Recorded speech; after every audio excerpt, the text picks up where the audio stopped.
my name is Maxwell Whiteman. I am a graduate research assistant at the University of Florida, working with the Pine Map project. Carbon is one of the most abundant elements on the planet Earth.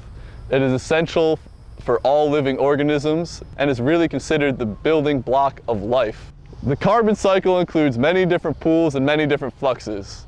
A carbon pool is the standing amount of carbon within any component of an ecosystem. For example, the atmosphere can be considered a pool of carbon. A flux is any process which transfers carbon from one pool into another. For example, photosynthesis is a flux that transfers carbon from the atmosphere into living organisms.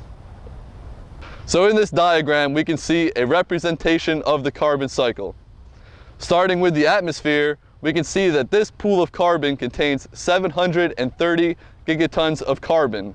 Carbon is transferred from the atmosphere into the ocean through biological and chemical processes.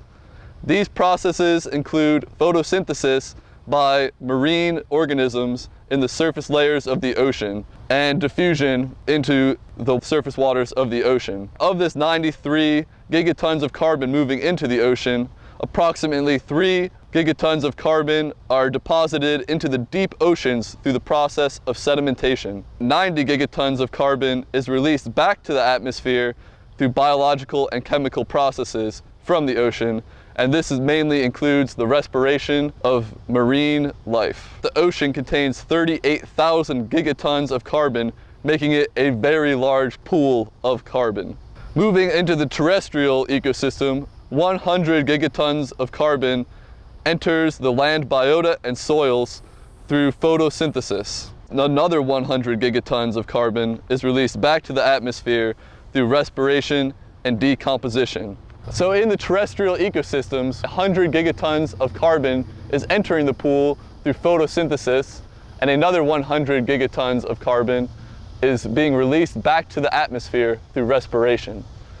This is considered an imbalanced cycle, meaning that the total amount of carbon coming into the pool is equal to the total amount of carbon leaving the pool. On this diagram, we can see two fluxes which are not part of a cycle, these being deforestation and fossil fuel emissions. These are contributing carbon every year to the atmosphere, and carbon is not being returned from the atmosphere into another pool as part of these cycles. This has resulted in the global carbon cycle being out of balance, with more carbon being stored within the atmosphere every year.